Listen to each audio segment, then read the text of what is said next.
Hi everyone. We are going to talk today about a very difficult subject to talk to your loved one about, and that is, when is it time to stop driving?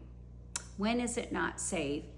Or when do you talk to your parent about it? Do you just let them get into a fender bender? Do you have the doctor do it? So there's all kinds of ways of approaching this. And I think having empathy is so critical when you're talking about this. Just think of your own self, like, how on earth can I do this? One way is to bring up, well, Mom, if you ever need a caregiver to drive you, that would be even more fun, because then you're not going to the movies alone. So when you're driving alone, that's no fun. But if you had someone with you, that is fun. So someone to talk to enjoy going to the casino, wherever you want to go, I think it's really important.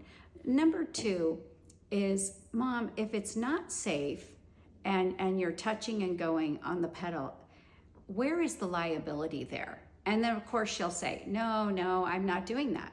I'm not doing that. I don't have any problems when I drive. I've never had a fender bender. I don't have any tickets. You have all the tickets, those kind of talks. So the best way I think to frame it as, well, because of your diagnosis of, say, Parkinson's, you're tremoring.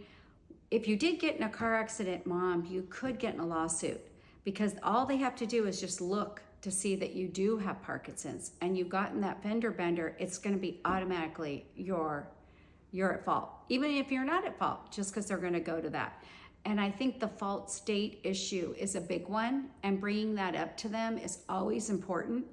And how I've gotten around it, especially with my dad, is we talked about it and said, why don't you go to, I think it was a St. Jude driving test. And many places around Orange County and LA and all over California have these senior safety driving tests.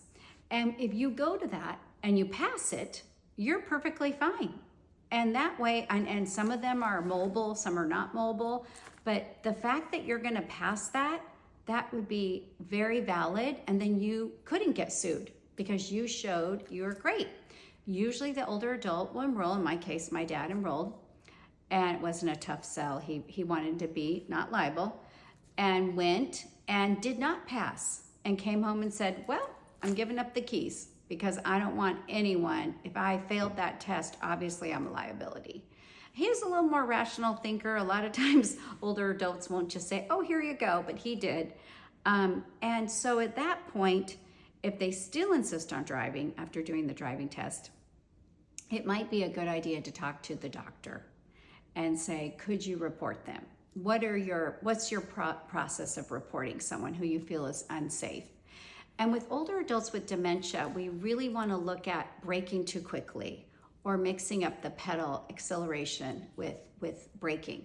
And that is so dangerous. And to put our loved ones in that situation, I'm saying we're putting them there because we're not intervening, is really important. We intervene and keep everyone safe. There have been too many lost lives with older adults, especially with dementia, of killing bicyclists and others on accident, of course. But unfortunately, it was because they were driving and they shouldn't have been driving. And so it comes to the point, I think, for all of us to need help.